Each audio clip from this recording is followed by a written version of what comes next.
Hi. Hello. Who's this? Your mama. That's right, folks, and it's not a your mama joke. That's actually my mom. Hi, it's Tammy. It's the elusive Tammy. I always talk about you on the episodes. Yeah, I know. You're our most avid listener. It's true. So thank you. I feel so honored. I get to be up there with the long list of there's you and Kate and Anna and Hannah and Abby and some strange guys I don't know that I've heard. Yeah, that's kind of stuff. Shout out to you, Eric. Yeah, there you go. But yeah, I figured it was a high time that I have my mom on, and I needed somebody to do a true crime episode with, and I didn't really give her much of a choice, so. You're scraping the bottom of the barrel here. Listen, Dad'll be on an episode soon, too. I'll just have to twist his arm about it. Oh, yeah, that'll be an interesting conversation. But yeah, should we get right into it, or is there anything you want to talk about beforehand? No. Alright, let's talk about the chicken coop murders. I'm Kate, And I'm Jane, and this is Creeps and Coffee. a show where we talk about the dark parts of the world around us Cryptids, conspiracies, things that go bump in the night. and the crimes behind the scariest creatures of all, humans. Join us as we take a look at the stories sure to give you the creeps. Pull up a seat, grab a coffee. And let's have a chat. All right.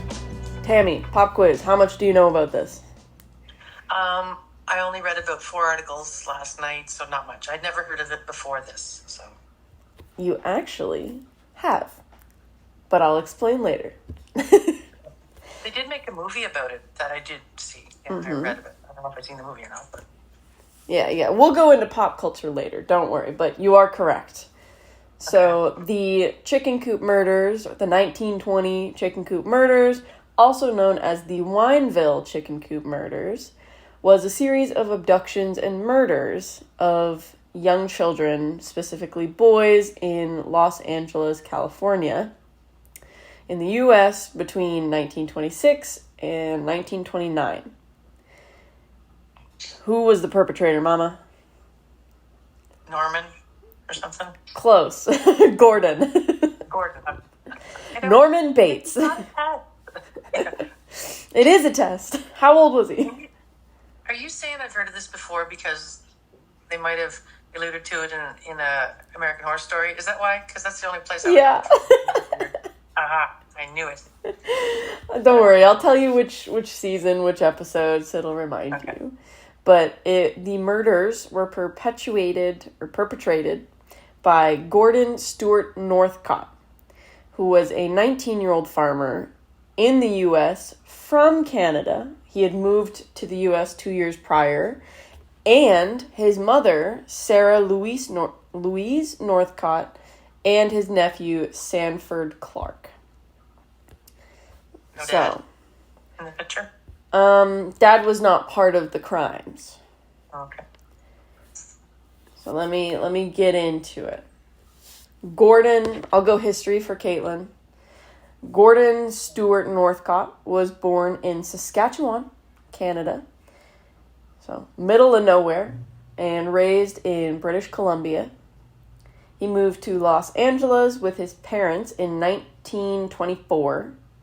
2 years later, Northcott asked his father to purchase a plot of land in the community of Wineville, which was in Riverside County, where he proceeded to build a chicken ranch and a house with the help of his father and his 11-year-old nephew, Sanford Clark.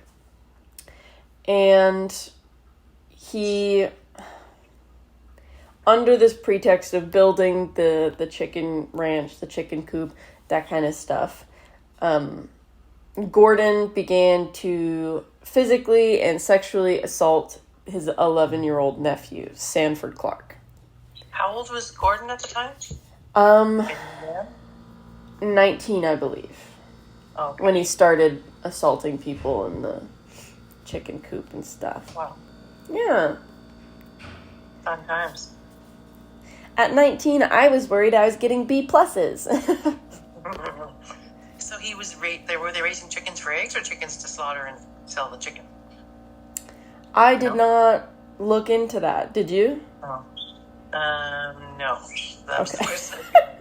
Let's say eggs. They were looking for eggs. I don't know. But it's like, why I guess it's just because it's a big creepy barn and you can get away with it if nobody goes out there, right? Like, why in the chicken?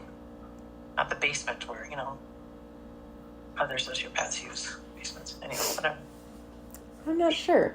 Also, if you hear my cat sneezing in the background, sorry. Burger's got cold. He's got kitty cold. He's really snotty and gross, just like me. In August of 1928, his 19-year-old sister Jessie visited him in the Wineville ranch because she was concerned for her nephew, Sanford Clark's welfare, as she should, because he was being abused.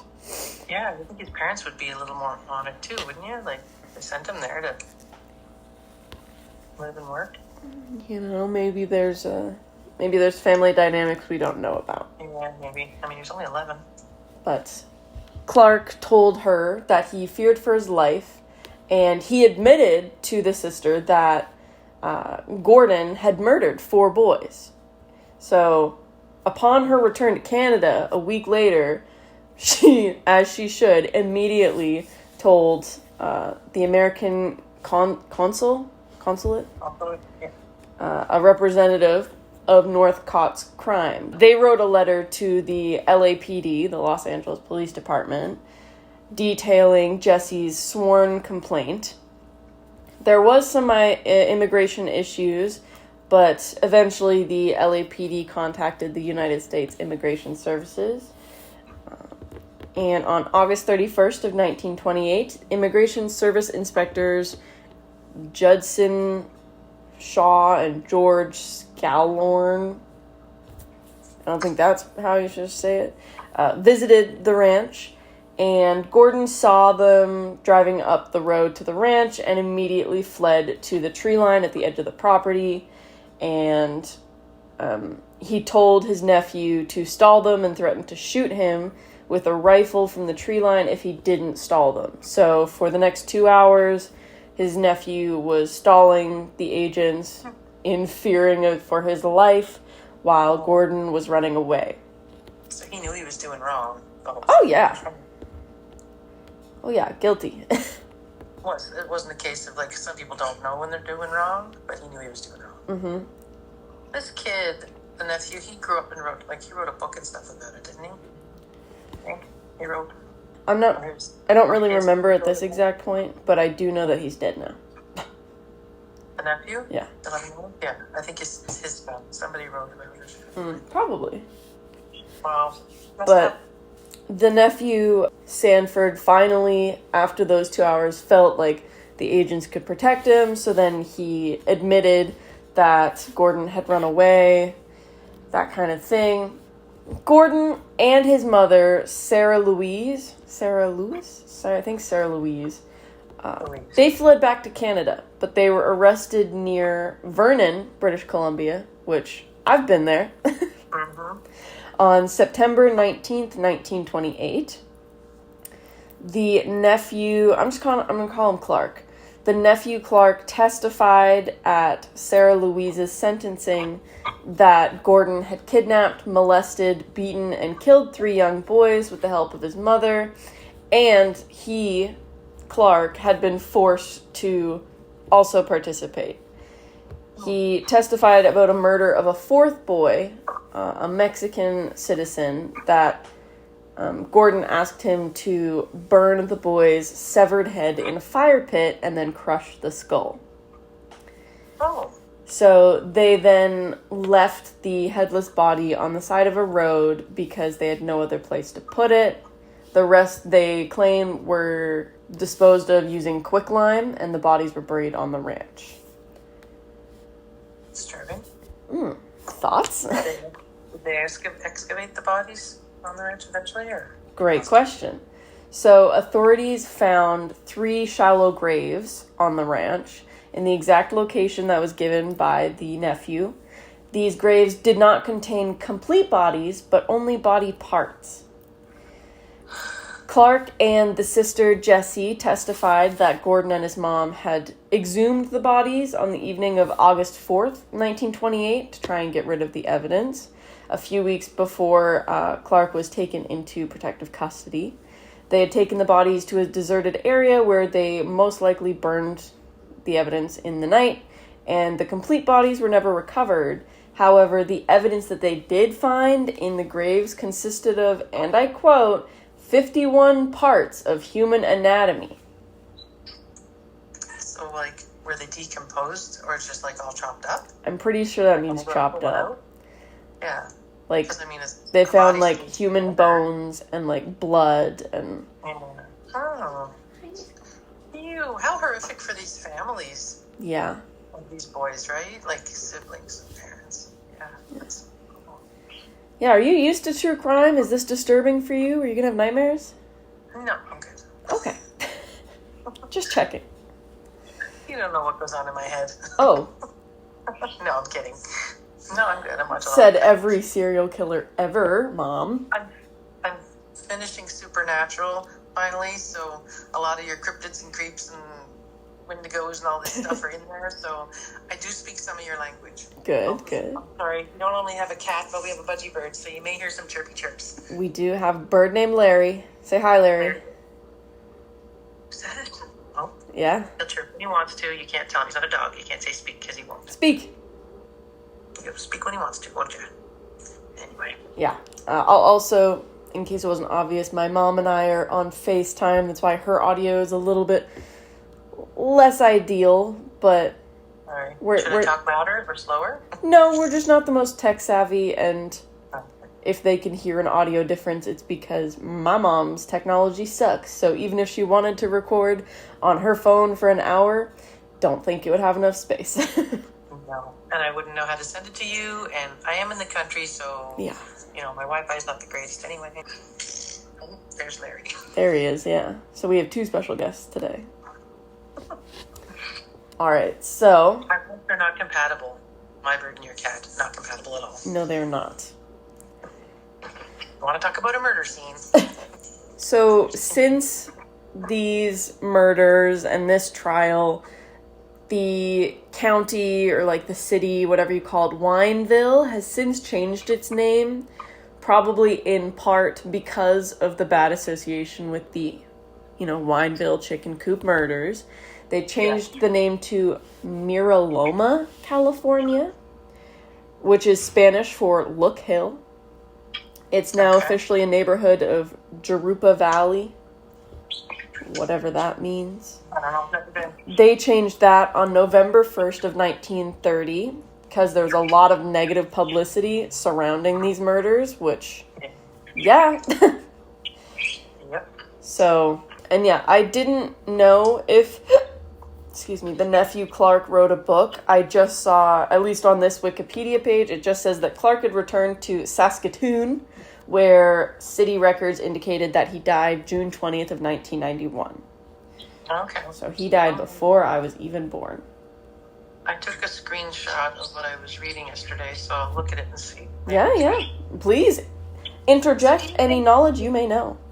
I just had a query. What if they didn't move from Saskatchewan or Saskatoon, wherever they were, if they'd stayed there and decided to set up a farm and have a chicken coop there, do you think he would have still went out and preyed on kids? And, I don't think moving to California had anything to do with it. He was just going to be that bad seed anyway. I would have to agree with you. I do think in this case, it was something psychological, not necessarily his environment that caused this, because at the point he was like 17, by the time he hit 19, he was committing these murders, and that's when he got caught. He could have been doing this his whole life. He was probably killing animals and stuff, yeah. Probably. And that's the thing with murders and cases like this that happened in 1928.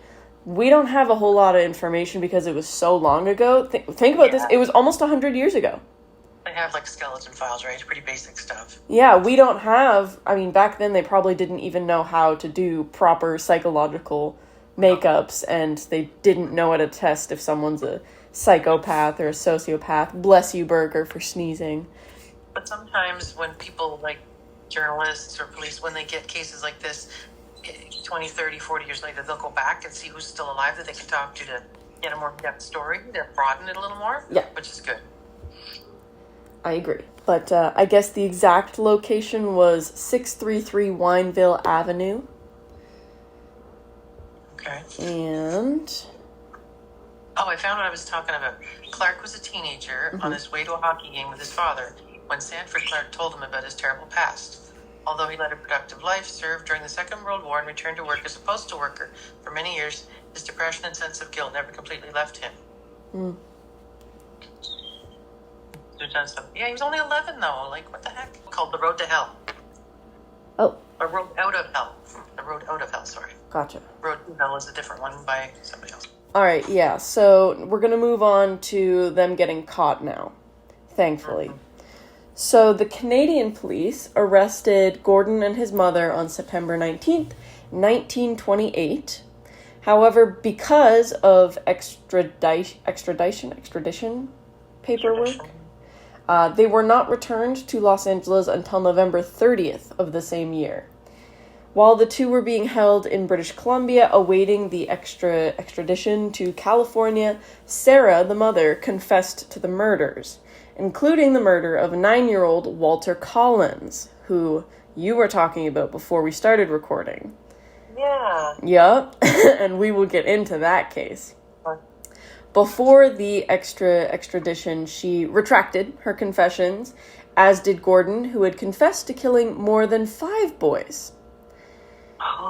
So they'd been extradited to California, where Sarah once again confessed and pleaded guilty to killing Walter Collins, one of the boys.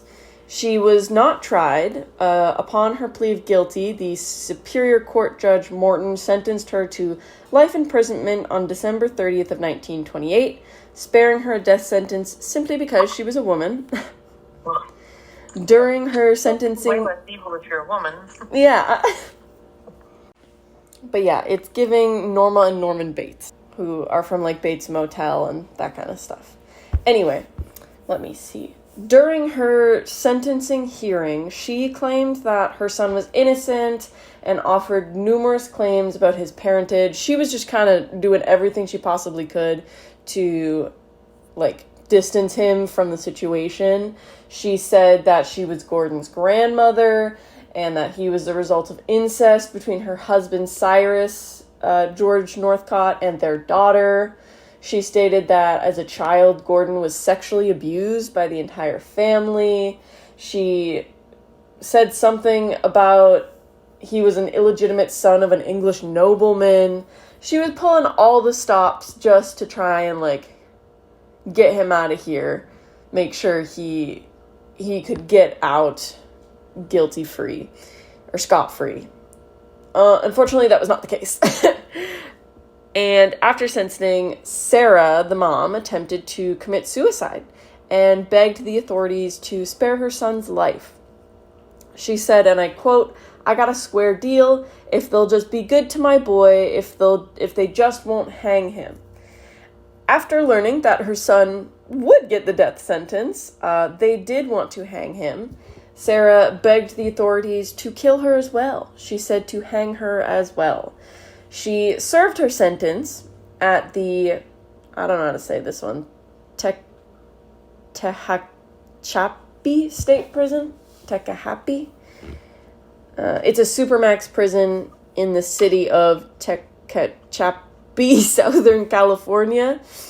And then she was paroled in 1940. She died in 1944. Oh, she didn't very long. I guess she didn't want to be around anymore, huh? He sounds a little delusional, but he probably was abused or something was wrong with him. Like, oh, yeah.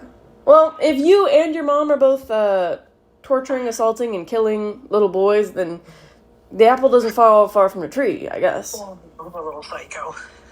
But, like, the dad didn't see or hear any of this going on? Like, there's not much mention about the dad. So No. either he knew and just didn't say anything and was guilty by association, or he was just stupid and oblivious and had no idea what was going on right under his nose. While he was only charged, I believe, with 3 official murders, he admitted to more murders than that, and the number of boys killed might have been as high as 20. But we have no physical evidence of that, no proof of that, so he was only found guilty of the 3 murders in February of 1929. If there were any children missing during that time frame in that area. It was probably him.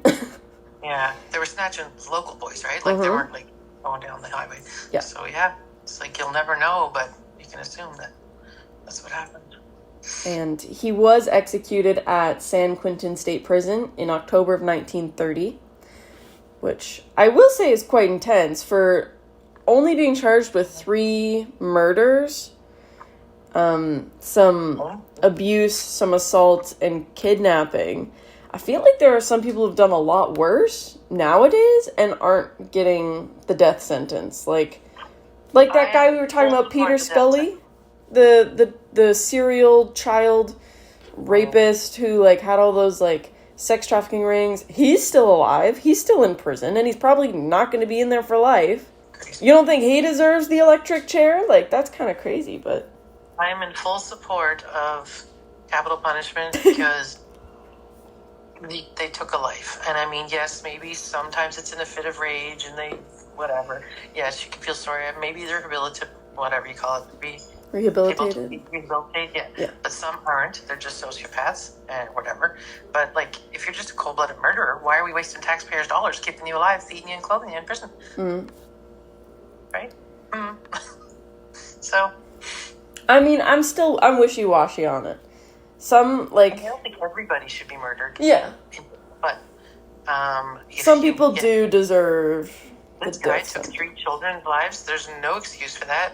You're, But also, we don't know what happens after death. Maybe it would have been more torturous for him to spend the next 60, 70 years of his life in prison, eating nasty food, getting beat up, being confined. Or, like, what if this is more of a moral thing. What if when you die, you go to heaven or you get reincarnated? Is that even a punishment then? Heaven or hell. Well, maybe his soul deserves forgiveness, and then it's up to somebody else to deal with. But, I mean, I don't know. All prisons are different, but I know here in Canada, they don't have it real rough. You can get your degree, you can study if you want. They have libraries, they have workout spaces. They get, ice cream on good behavior, all kinds of stuff. But it's like, does he deserve that either? I know we should send them all, when they're that evil, to Turkish prisons in other countries where you don't get fed unless somebody comes to feed you. Just die and rot in a cell. And that's how my mom feels about it. She's cutthroat. That's right. So on to Gordon's conviction and trial. I already said that he gets the death sentence, but he was implicated in the murder of Walter Collins, the boy that the mom killed, because the mother had confessed for it and been sentenced for it. However, since she had been sentenced for it, they did not prosecute him for that specific murder. But the only indictment against him was the brothers Lewis and Nelson Wilson, aged 12 and 10, who had been reported missing from Pomona on May 16th of 1928. Pomona is an eastern city in Los Angeles, California. It's in the I don't know if I'm saying that right. I've never been to California, but it's in the Pomona Valley. And right. So those 2 he was convicted of, as well as the unidentified underage Mexican boy who was beheaded, that one. Yeah, wow. Nice and gruesome. Yeah. And in early 1929, Gordon's trial was held before Judge George R. Freeman in Riverside County, California. The jury heard that Northcott had kidnapped, molested, tortured, and murdered the Winslow boys and the other young man. And on February 8th of 1929, there was a 27-day trial that ended with Gordon being convicted of said murders, and he was hanged on October 2nd, 1930. He was 23 years old. Wow. See, I can't imagine that. So he wasn't convicted for, you said the brothers. He was convicted with the brothers and the Mexican unidentified boy. He wasn't convicted. What about Walter, no? That was, the mom admitted to that one. Oh, right, that's what you said. Yeah, and then all other, because supposedly he had killed up to 20 people, but there's not enough proof for that, so he was only convicted of 3. I wonder if they looked over the property with machinery and seen if there was any more. Honestly, with our technology nowadays, they probably would have found more evidence, but because it was so long ago, they did not have the technological advancements for that. Wow. So, the nephew, Sanford Clark, he was not tried for any of the murders, even though he had been involved with it, but it was because he was also a victim. Gordon had given him death threats and sexually assaulted him, sexually abused him, and forced him to participate in the crimes. But, you know, he was a victim. He admitted to the immigration officers what was going on. He helped.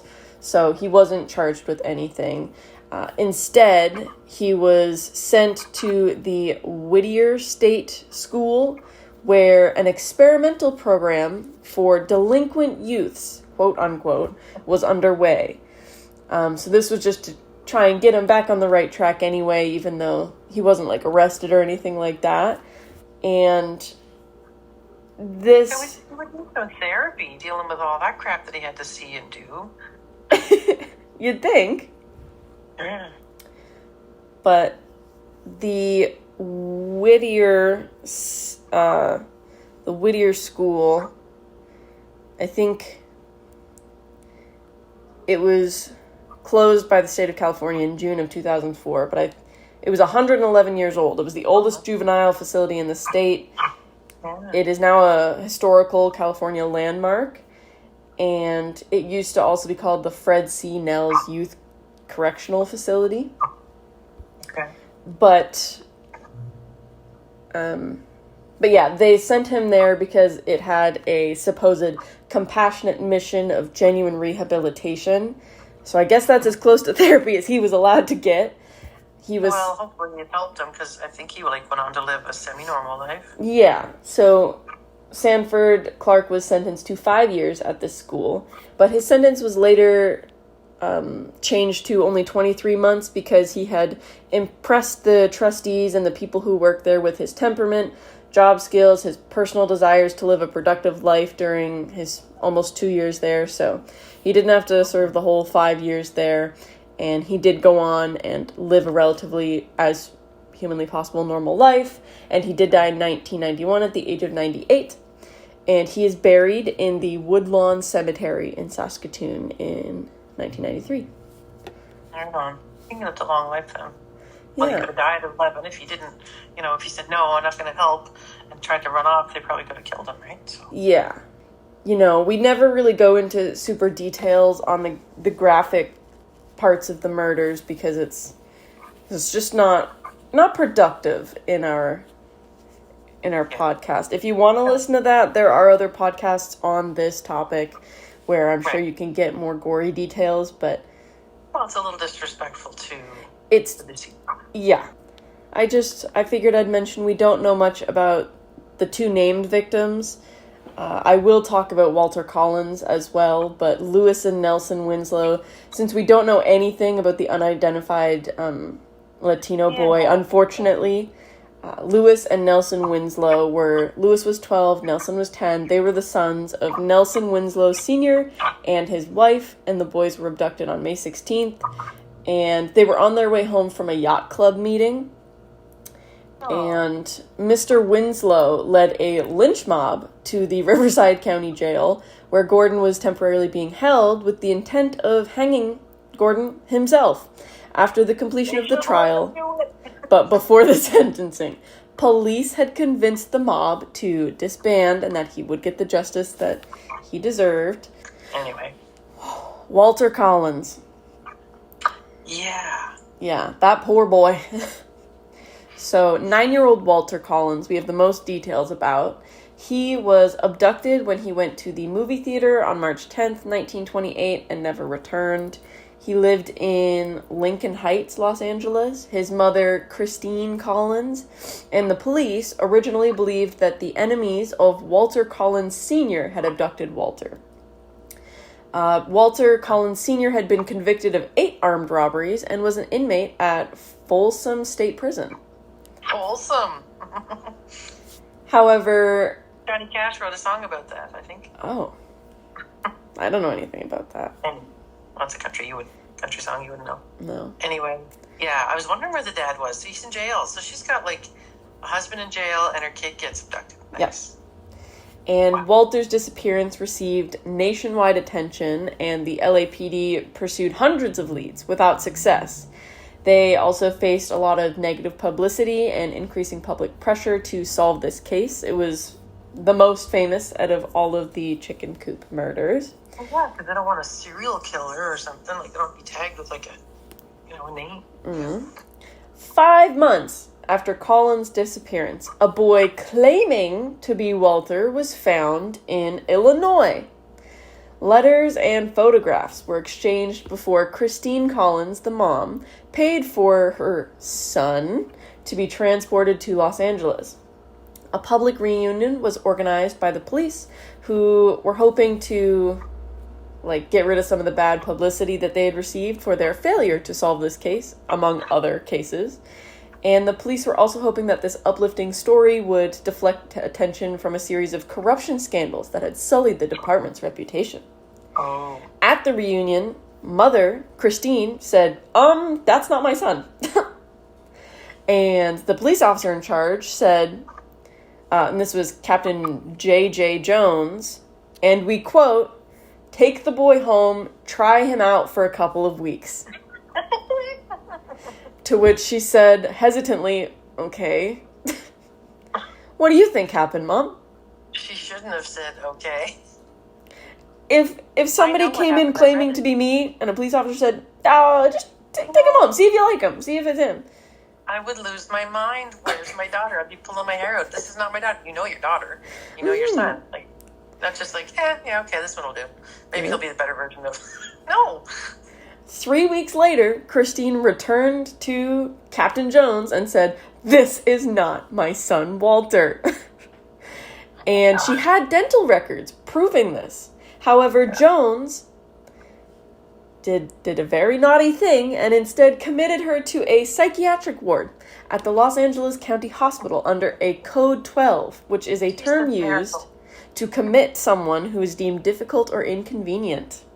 During Christine's incarceration, Captain Jones questioned the boy, who, shocker, admitted to not being Walter. He's just looking for a free ride.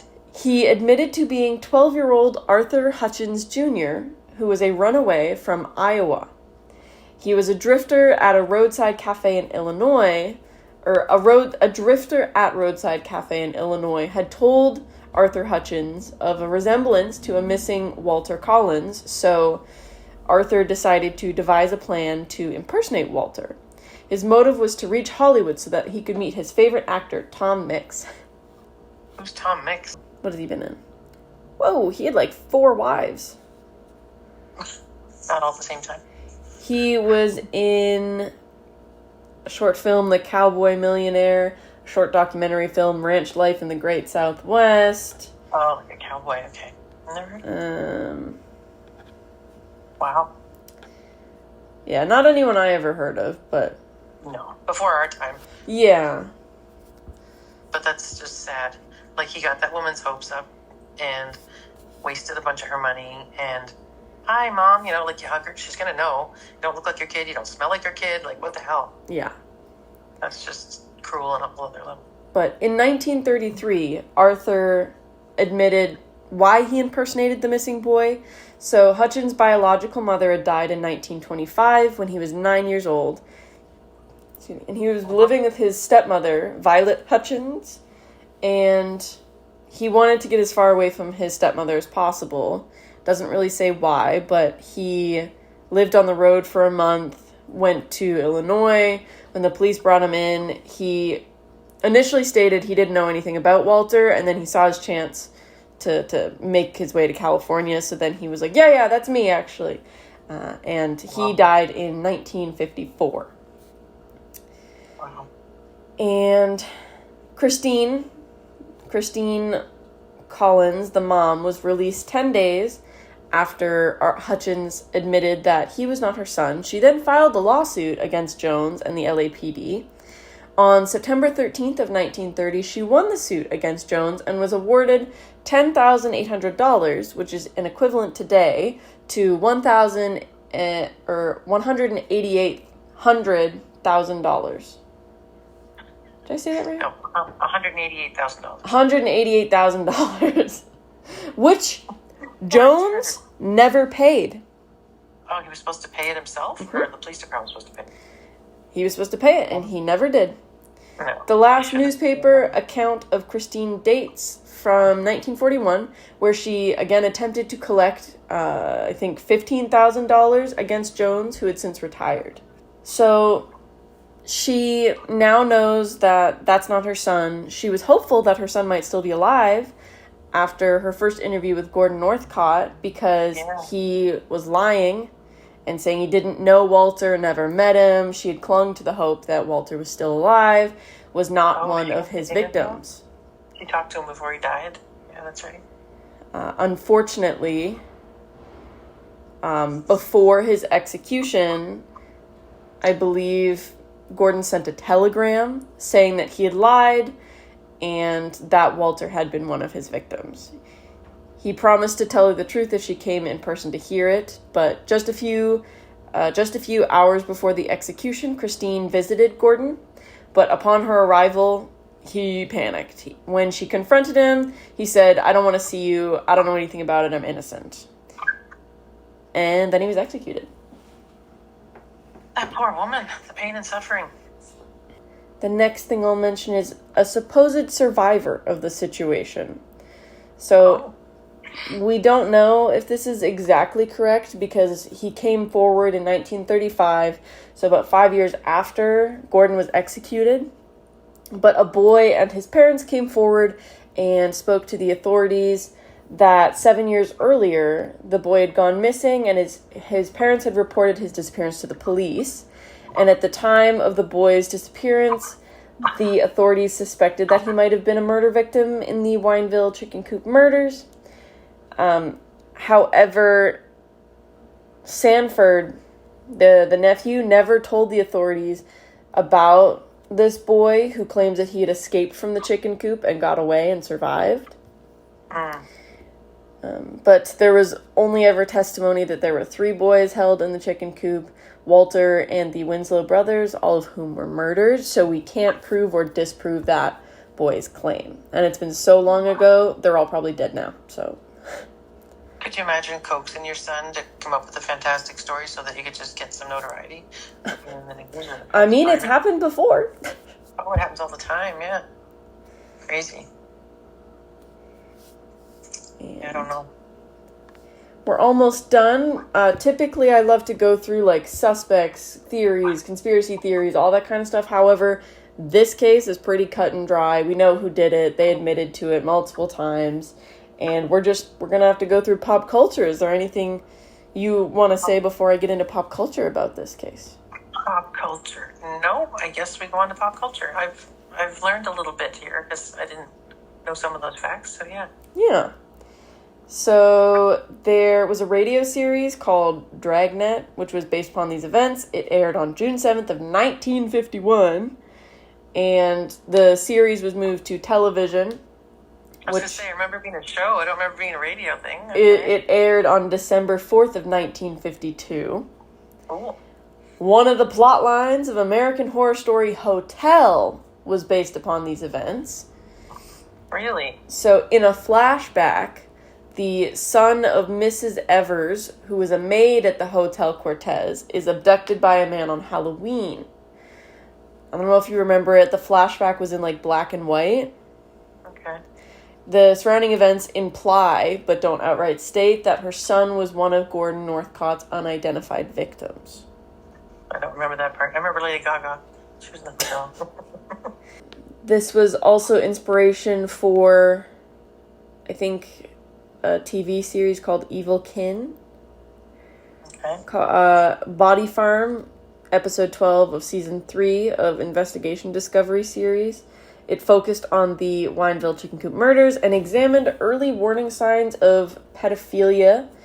And it talks about his abusive relationship with his nephew, Jesse's rescue of the nephew, and Sarah Louise, the mom's obsession and obsessive love for her son. This aired in 2015. Can you go back for a second? Early warning signs of pedophilia? Mm-hmm. Like, how do you handle that? Do you, like, be like, that's a future pedophile right there. Like, what are the warning signs of an early onset pedophile? How does that work? Let's look it up. Oh, okay. I know. Ooh. Bless you, Burger. Bless you, Burger. Like, aw. Oh, that's Bean. That's Bird Bean. Characteristics of someone who's a pedophile.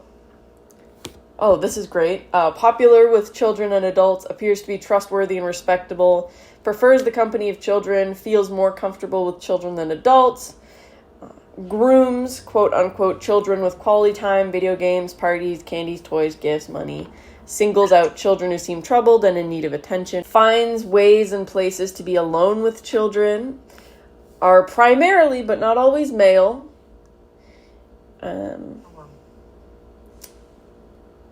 are often, but not always, themselves victims of some form of childhood sexual abuse. Home is usually child-friendly with toys, books, video games. A female pedophile is usually abuses a child when partnered with an adult male pedophile and is often a victim herself of chronic sexual abuse. Right. And some etymology for you. Pedo means child in Greek, and phile is derived from Greek, Latin, and French, meaning love. So, kind of... I think this was the movie that you were talking about, Changeling? Yep. Starring Angelina Jolie and John Malkovich. It was from 2008 by Clint Eastwood directed that, and it was partly based on the chicken coop murders. I love Clint Eastwood. It centered around Christine Collins, the woman who got sent to the psych ward, and her struggles with the LAPD and her search to find Walter. Yeah. And then the last one that I'll mention, because... I'm curious about that. Now I want to see that movie, just to see. Yeah. It wouldn't be a Creeps and Coffee episode if we didn't talk about American Horror Story and Criminal Minds.